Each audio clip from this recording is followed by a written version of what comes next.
would be dealing with ways and means to handle acute eye drops, which comes as an emergency. So, Dr. Mamta, can you share your Yes, screen, sir. please? Sure. So, Is this visible, sir? Yeah. yeah. So Dr. Mamta is a senior ophthalmologist doing senior residency in PMCH at Patna. She did her D Opthal from RIO Chennai and DNB from Vadodara, and did her fellowship in cornea and refractive surgery from Ahmedabad. She has a special interest in corneal surgeries, corneal transplantations, and ocular surface surgeries. She is presently also the editor proceedings of Bihar Ophthalmological Society, and she's also the member editorial board of Eastern India Zonal Ophthalmological Congress, the Eastern Zone IZOC body. So, Mamta, come up with your presentation. Thank you so much, sir. Thank you for this opportunity. My slides. Okay. Right. So I will be talking about one of the corneal catastrophes, that is acute corneal eye drops, and how to go about its management. We'll start with one of the clinical case. A 9-year-old boy came to us with marked diminution of vision, right eye, for the last 3 days. And he has this appearance of white spot in the affected eye for the last 3 days. We can see the clinical picture of the patient of the affected eye on the right side of the slide. This patient gives history of irregular treatment for ocular allergy. This is the OCT picture of the same eye, same day. We can see there is a tear at the investment membrane and there is a fluid left in the corneal stroma. Based on this OCT picture, our diagnosis was corneal eye drops. This is the topographic picture of the other eye of the patient, which was suggestive of keratoconus. So based on these two, our clinical diagnosis was both eye keratoconus with right eye acute corneal eye drops. So what exactly is corneal eye drops? It is a cloudy swelling of cornea due to entrance of aqueous in corneal stroma through a tear in Descemet's membrane. And it can be seen not only in cases of keratoconus, but also after keratoglobus, PMD, Terrien's marginal degeneration, post-refractive surgery, ectasia, or even after keratoplasties. The important risk factors for development of corneal eye drops are younger age of the patient, male gender, advanced corneal ectasia, poor corrected cells visual acuity, severe allergic eye disease, traumatic contact lens use, and Down syndrome. Depending on the extent of corneal edema in corneal eye drops, the eye drops can be graded as grade 1 when the edema is localized within a circle of central 3 mm. Grade 2 when it is beyond 3 mm but within a circle of 5 mm. And grade 3 when it is beyond the 5 mm diameter. And not only anterior segment OCT, but also uveum has got important value when it comes to diagnosis and prognostic value of prognosis of eye drops. And it was well documented by Sharma et al. In the year 2011. They advocated the measurement of mean length of Descemet membrane tear by UBM, then measurement of corneal thickness overlying the tear, 2 mm from the central point and at the periphery, and the ratio of thickness at 2.5 mm to thickness overlying the tear. They named it as eye drops resolving index.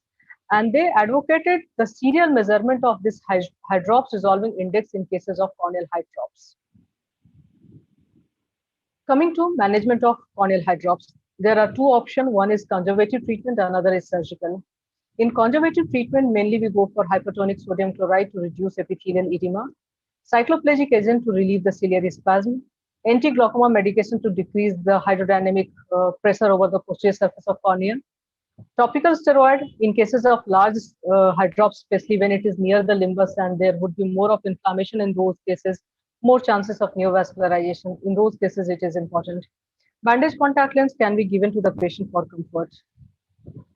And the studies, they have reported the average time of healing somewhere between 4 weeks to 36 weeks for complete resolution of this corneal edema. So we can say it's a really a long time it takes to heal on its own. And the important prognostic factor for this is the area of corneal involvement. Larger would be the area of larger the area of involvement, more time it will take for resolution. And continuity with the limbus. If it is in continuation with the limbus, there would be more chance of scar formation and vascularization.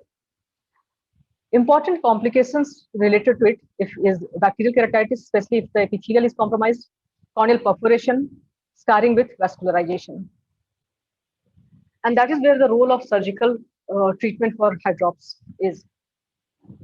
The options are pneumodesmatopexy with intracameral injection of air or gas, different gases can be used. Then compressive sutures along with pneumodesmatopexy, and OCT guided intrastromal fluid drainage with hair tamponade. Another option is predesmatic DALK and penetrating keratoplasty. Next, we have cyanoacrylic glue along with BCL application, and then AMG with cauterization. We'll start with pneumodesmatopexy.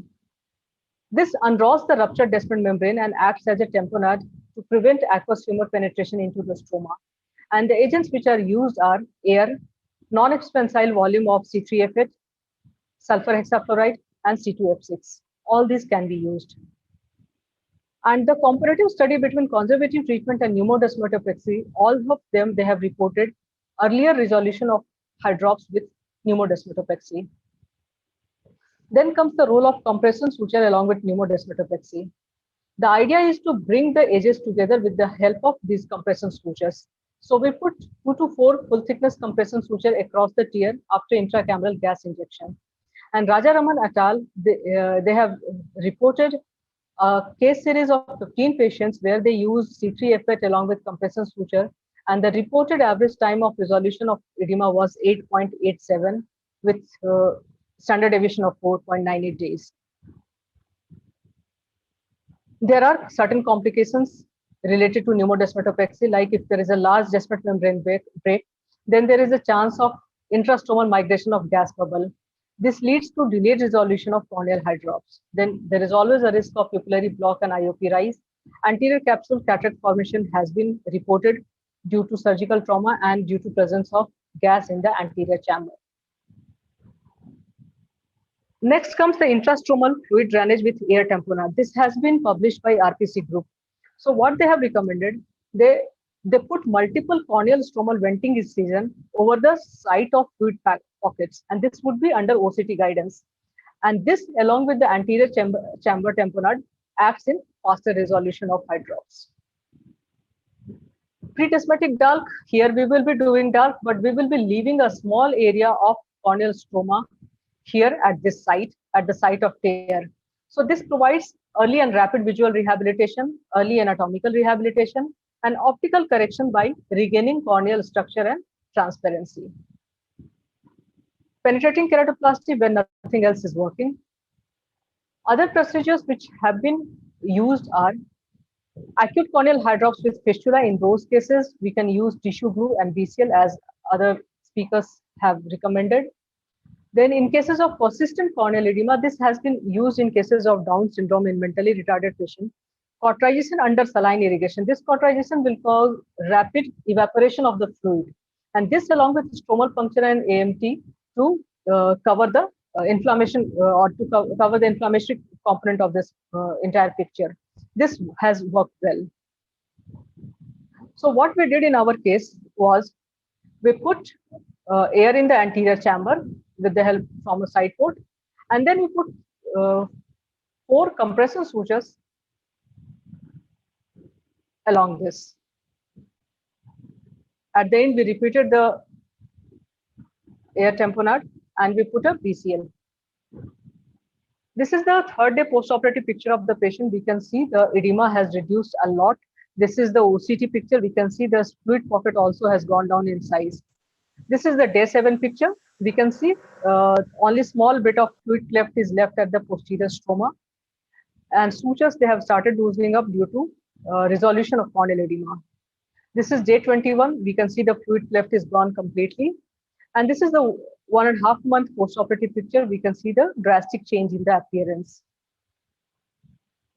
We should never forget the management of other eye, because that also can ultimately end up having the similar situation. So that eye was given treatment for allergic conjunctivitis, corneal cross-linking, and serial topography. So to conclude, anterior segment OCT and UVM both have got diagnostic and prognostic value in corneal hydrops. The surgical intervention of acute corneal hydrops leads to early resolution of corneal edema. Basic and associated ocular pathology like ocular allergy in this particular case, and the other eye should be treated accordingly. Thank you. Thank you, Dr. Mamta. It was a nice talk. I was off in between for a net glitch. So really, I mean, it was a different way of handling the high drops. This is also one of the emergencies, which is really painful and really needs attention and a quick recovery. What you mentioned was that a delayed recovery can be hastened off by doing these procedures. Yes, sir. Anything, any extra point would you like to highlight, or some problems which you feel like in this? The only thing is we need to be really vigilant because most of these patients, they are pediatric age group. These Okay. days, pediatric keratoconus presenting as high drops I am seeing very often because of allergic response and continuous eye rubbing. They have this habit. So Okay. that is something needs to be controlled. That is something needs to be emphasized whenever the patient comes for follow-up, whenever the patient comes for treatment. Eye rubbing has to be stopped. So well presented, Dr. Mamta. Thank you. I Thank you so think much, sir. most people must be benefited of that.